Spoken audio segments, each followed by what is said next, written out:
নমস্কাৰ সকলোকে স্বাগতম জনাইছো নিমাত ষ্টাডি পইণ্ট চেনেলটোলৈ। আজি আমি এই ভিডিঅ'টোৰ মাধ্যমেৰে HS second year history chapter 3 বন্ধুত্ব জাতি আৰু শ্ৰেণী প্ৰাৰম্ভিক সমাজ শীৰ্ষক পাঠৰ সকলোবোৰ মোষ্ট ইম্পৰ্টেণ্ট দীঘল প্ৰশ্ন উত্তৰ আলোচনা কৰিম। আজিৰ এই ভিডিঅ'টোত আমি যিবোৰ প্ৰশ্ন উত্তৰ আলোচনা কৰিম এইবোৰ প্ৰশ্ন উত্তৰ তোমালোকৰ এক্সামত প্ৰায়ে আহি থাকে, সো ভিডিঅ'টো প্লিজ শেষলৈকে চাবা। যদি তুমি এতিয়ালৈকে এই চেনেলটো ছাবস্ক্ৰাইব কৰা নাই তেন্তে প্লিজ চেনেলটো ছাবস্ক্ৰাইব কৰি দিবা আৰু এইটো ভিডিঅ' তোমালোকৰ বন্ধু বান্ধৱী অথবা হিষ্টৰীৰ হোৱাটছআপ গ্ৰুপত শ্বেয়াৰ কৰি দিবা। মৰমৰ ছাত্ৰ ছাত্ৰীসকল, এইটো ভিডিঅ'ৰ ডেছক্ৰিপশ্যনত এইচএছ ছেকেণ্ড ইয়াৰ হিষ্টৰীৰ সকলো চেপ্টাৰৰ ভিডিঅ'ৰ প্লেলিষ্টৰ লিংক দিয়া আছে, তাত ক্লিক কৰি তোমালোকে সকলো চেপ্টাৰৰ ভিডিঅ'বোৰ চাই ল'বা। সো ব'লা তেন্তে বেছি পলম নকৰি আজিৰ ভিডিঅ'টো আমি আৰম্ভ কৰোঁ। দীঘল প্ৰশ্ন উত্তৰ মূল্যাংক 5 অথবা 6। 1 নম্বৰ প্ৰশ্ন, মহাভাৰতৰ ঘটনা আৰু চৰিত্ৰই তোমাক কিয় আকৰ্ষণ কৰে লিখা। উত্তৰ, মহাভাৰত ব্যাসদেৱৰ দ্বাৰা ৰচিত এখন সংস্কৃত মহাকাব্য। এই মহাকাব্যত প্ৰায় 1 লাখ শ্লোক সন্নিৱিষ্ট হৈছে। সংস্কৃতৰ উপৰিও আন বহুতো আঞ্চলিক ভাষালৈ ইয়াক অনুদিত কৰা হৈছে। মূল কাহিনীবস্তু হৈছে কৌৰৱ আৰু পাণ্ডৱৰ মাজত হোৱা মহাসমৰ। তাত অসংখ্য উপকাহিনীও ঠাহ পাইছে। সমগ্ৰ আখ্যানৰ প্ৰাণশক্তি হিচাপে কাম কৰিছে শ্ৰীকৃষ্ণৰ চৰিত্ৰটোৱে। ন্যায় আৰু প্ৰতীক পাণ্ডৱসকলক অপৰিহাৰ্যভাৱে যুদ্ধক্ষেত্ৰলৈ নামিবলগীয়া হৈছিল। ধৃতৰাষ্ট্ৰৰ শতপুত্ৰ দুৰ্যোধন আদিৰ মৃত্যু আৰু ভাৰতৰ অসংখ্য ৰাজা মহাৰাজাৰ অংশগ্ৰহণৰ ফলত মহাভাৰতৰ ৰণাংগনত হাজাৰ হাজাৰ যোদ্ধাই প্ৰাণ হেৰুৱাইছিল। মহাভাৰতৰ ব্যাখ্যা বিশ্লেষণ আজিও সমানে চলি আছে। যুদ্ধৰ সময়ত শ্ৰীকৃষ্ণই অৰ্জুনক দিয়া গীতৰ উপদেশসমূহ অতি হৃদয়স্পৰ্শী। ইয়াত সন্নিৱিষ্ট কৰ্মযোগ, জ্ঞানযোগ, ভক্তিযোগ আদিৰ গভীৰ তত্ত্বই সকলোকে মুগ্ধ কৰি আহিছে। মৰমৰ ছাত্ৰ ছাত্ৰীসকল, ভিডিঅ'টো আগবঢ়োৱাৰ আগতে এটা সুখবৰ, তোমালোকৰ বাবে আমি অতি কম মূল্যত মাত্ৰ 49 টকাত HS second year history complete question answer guide প্ৰস্তুত কৰিছোঁ।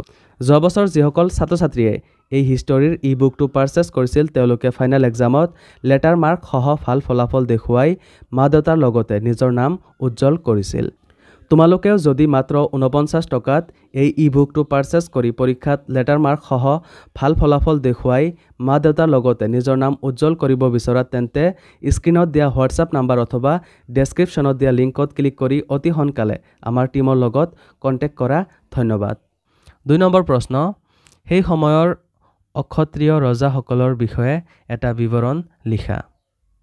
উত্তৰ, পুৰণি শাস্ত্ৰ মতে ভাৰতৰ শাসকসকল ক্ষত্ৰিয় বৰ্ণৰ আছিল, কিন্তু প্ৰাচীন যুগত শাস্ত্ৰীয় নিৰ্দেশনা নাথাকিলেও বহুতো ৰাজ্যত অক্ষত্ৰিয় ৰজাই ৰাজত্ব কৰাৰ উদাহৰণ পোৱা যায়। প্ৰায় 150 বছৰ ধৰি ভাৰতৰ বহু ঠাই মৌৰ্য সাম্ৰাজ্যৰ ভিতৰুৱা আছিল। ব্ৰাহ্মণ শাস্ত্ৰকাৰসকলে তেওঁলোকক ক্ষত্ৰিয় নহয় বুলি মত পোষণ কৰিছিল আৰু হীন বৰ্ণৰ বুলি গণ্য কৰিছিল। অৱশ্যে পৰৱৰ্তী বৌদ্ধ শাস্ত্ৰই মৌৰ্যসকলক ক্ষত্ৰিয় হিচাপে স্বীকৃতি দিছিল। মৌৰ্য বংশৰ পতনৰ পাছত শুংগ আৰু কণ্ব বংশই উত্তৰাধিকাৰী সূত্ৰে ৰাজ্য প্ৰতিষ্ঠা কৰে। এই 2 বংশৰ ৰজাসকলক ব্ৰাহ্মণ বৰ্ণৰ বুলি সাধাৰণতে মানি লোৱা হয়। মধ্য এছিয়াৰ পৰা অহা কিছুমান শাসকক ভাৰতীয় পণ্ডিতসকলে শ্লেষ বুলি অভিহিত কৰিছিল। আনহাতে সাতবাহন বংশৰ প্ৰখ্যাত শাসক গৌতমীপুত্ৰ শ্ৰী সতৰ্কণি এগৰাকী ব্ৰাহ্মণ আছিল। তেওঁ ক্ষত্ৰিয়সকলৰ অহংকাৰ ধ্বংস কৰিবলৈ ইচ্ছা পোষণ কৰিছিল আৰু 4 বৰ্ণৰ মাজত বিবাহ নিষিদ্ধ কৰিছিল। 3 নম্বৰ প্ৰশ্ন, অশ্বমেধ যজ্ঞৰ বিষয়ে চমুকৈ লিখা। উত্তৰ, আৰ্য সভ্যতাৰ আদিকালৰে পৰা অশ্বমেধ যজ্ঞৰ পৰম্পৰা চলি আহিছে। এই অনুষ্ঠানটো সম্ৰাট বা ৰাজ চক্ৰৱৰ্তী হিচাপে স্বীকৃতি লাভৰ এক গুৰুত্বপূৰ্ণ প্ৰক্ৰিয়া আছিল। ইচ্ছুক ৰজাজনে এজন প্ৰতিনিধি আৰু সৈন্যবাহিনীৰ সৈতে এটা বলিষ্ঠ ঘোঁৰাৰ মুক্তভাৱে ঘূৰি ফুৰিবলৈ এৰি দিছিল। এই ঘোঁৰাটোৱে যি ৰাজ্যলৈ গৈছিল তাত শাসকে 2টা পথৰ এটা বাছিব লগা হৈছিল। খৰাৰক্ষী বাহিনীৰ সৈতে ৰণ দিব পাৰিলে বন্দী কৰিব পাৰিছিল, নাইবা খৰাৰ মালিক ৰজাৰ আধিপত্য মানি ল'ব লাগিছিল। যদি ৰাজপ্ৰতিনিধি আৰু তেওঁৰ সৈন্যবাহিনীয়ে খৰাটোক কোনো বাধা বিঘিনি নোহোৱাকৈ ঘূৰি আনিবলৈ সক্ষম হৈছিল, তেতিয়া বিশেষ পদ্ধতিত সেই অশ্বৰ বলিদান দি যজ্ঞ সম্পন্ন কৰা হৈছিল। এই যজ্ঞ সফলভাৱে সমাপ্ত কৰা ৰজাজনক ৰাজ চক্ৰৱৰ্তী বা সম্ৰাটৰ মৰ্যাদা প্ৰদান কৰা হৈছিল। 4 নম্বৰ প্ৰশ্ন, একলব্যৰ গুৰু দক্ষিণা কাব্যক তুমি কি ধৰণে আজি গ্ৰহণ কৰিবা? তেনেকুৱা গুৰু শিষ্যৰ সম্পৰ্ক থকাটো তুমি বিচৰানে? উত্তৰ, মহাভাৰতৰ কাহিনীত নিশাত একলব্যৰ গুৰু দক্ষিণাৰ ঘটনাটো অতি মৰ্মস্পৰ্শী।